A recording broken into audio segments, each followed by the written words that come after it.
Welcome to the course of metrology and measurement. Today I am going to discuss the errors in measurement. Till now I have taught you about the various methods of measurement where I have discussed the various contact type measurement and non-contact type measurement like direct measurement, indirect measurement. In the direct measurement I have discussed about the method of measurement in which the length can be measured with the help of a measuring scale, or indirect measurement where the derived unit will be obtained from the measuring the basic unit, and also the comparison method with the help of a comparator can be done. Otherwise, the substitution method can be done where both the method for the determination of mass is used. In this method, replacement of a metal with the help of replacement of 1.008 gram of H2 or 18 gram of O2 or 35.5 gram of chlorine. Apart from this, I have discussed about the simple balancing method that is under the category of transposition method of measurement. Another important thing is the complementary method of measurement, where in apart from this I have also discussed about the various deflection type measurement like ammeter, voltmeter, and also the dial indicator, and the null type measurement like mm, the balancing system or any measuring system where you have to take the zero balance during your measurement. So in during these various types of measurement, you have to consider the error which is incorporated in this measurement system.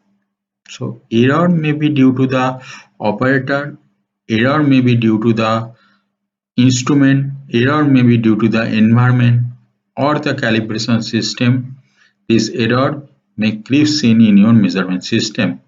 So to get rid of this error, you have to know what are the sources of these errors. So if you know the sources of error, then you can reduce the causes of error such that you will get accurate result. So to reduce the result, to reduce this type of error, you have to know the sources of error. And before I going to discuss about the sources of error, we you have to have idea about the sweep concept in measurement. So what is sweep concept in measurement? That is S. First word S stands for standard, W stands for workpiece, I stands for instruments, P stands for person or operators, and E stands for environment. Here I have already discussed that measurement is a comparison process where the unknown physical quantity like which is called measurand is first compared with a standard one, that is with an instrument, measuring instrument, and this measuring instrument is calibrated to the standard value or known value, and this process is accomplished with the help of an operator or a person who know how to handle this instrument and how he has the idea of the standard of measurement. Also, we cannot omit the effect of environment on this measurement system. Now, this instrument, when before use, you have to calibrate this instrument with the help of a standard one, and workpiece, uh, you have to use the measure the workpiece and get the value, in order to accomplishment of the measurement. Now, next we shall move to the various sources of measurement, where first source of measurement is the temperature, because we know that with the rise or reduction of the temperature, the length of an metal body will increase or decrease or contract, whatever you say. So the temperature for measurement normally kept at 20 degrees centigrade as uh, decided by the international body.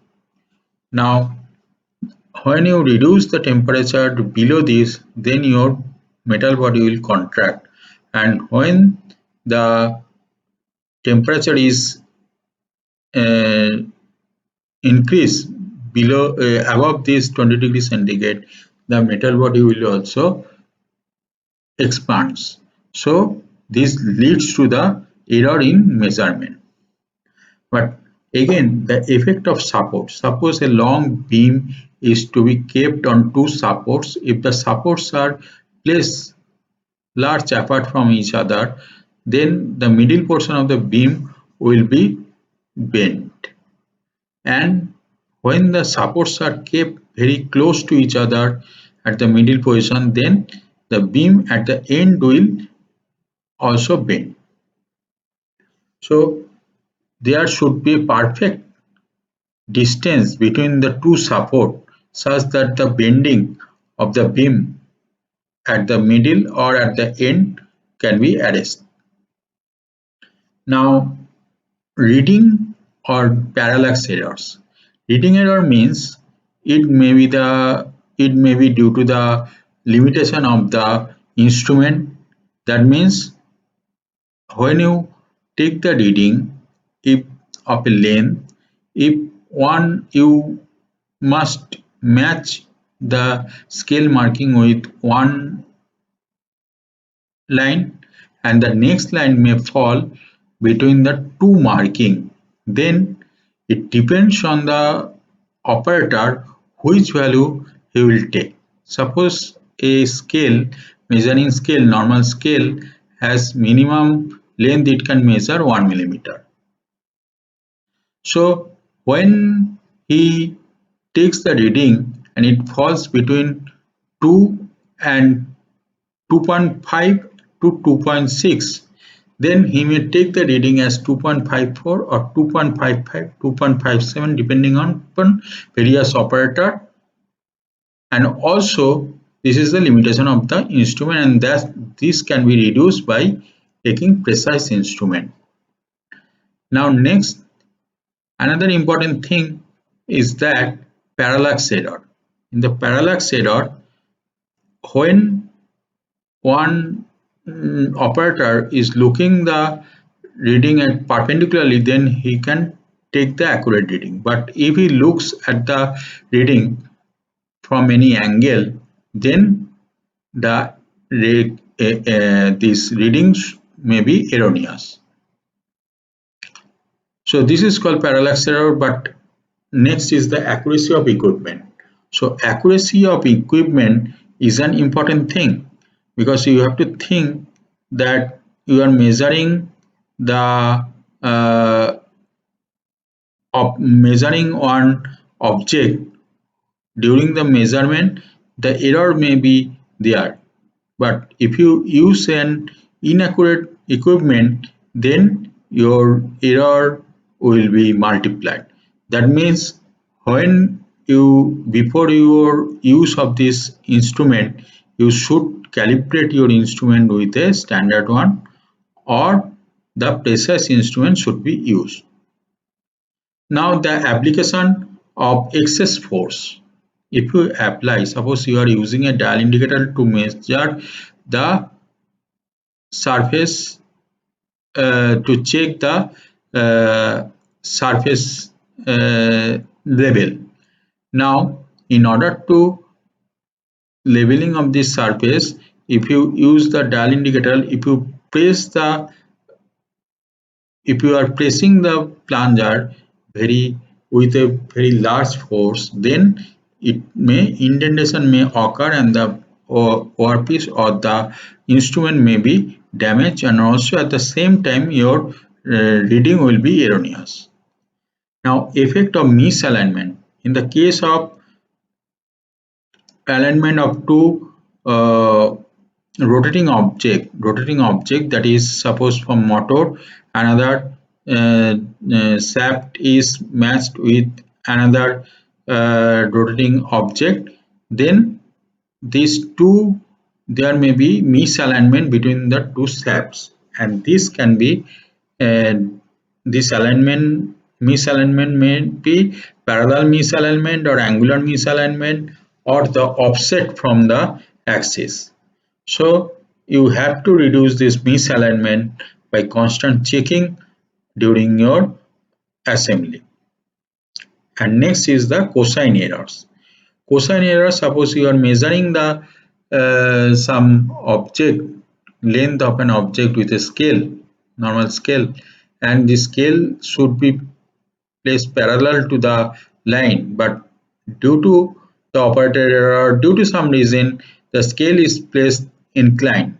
So in that case, the reading will be erroneous, and this error is called the cosine error.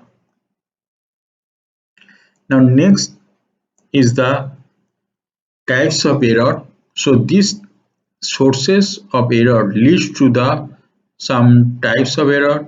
These are divided into again into systematic or controllable errors, including calibration error, ambient condition, deformation of workpiece, avoidable errors, and second is the random error. So calibration error is that type of error where the during the instrument calibration of the instrument, this error are happened due to some ambient condition may happen, or due to some error in the instrument or the standard, this error may be occur. But in case of ambient condition, due to the temperature change, due to the pressure change, due to the humidity change, due to the vibration, this type of error goes to the reading of the object. Now, deformation of the workpiece. Deformation of the workpiece is really makes error in the measurement, and this will be done due to the excess pressure on the workpiece or excess pressure on the measuring instrument. This type of error may happen. And avoidable errors are can be reduced easily with if you know the cause of the error. And random errors are can be reduced with the help of statistical analysis and by several repetitive uh, measurement. You can reduce this type of error. But systematic error mainly deals with the accuracy of the job, while random errors deals with the precision of the job, precision of measurement. So before we conclude, I must say this type of error and the sources of error should be thoroughly studied in such a way you can reduce such kind of errors, and you can estimate how much erroneous your reading is. So thank you.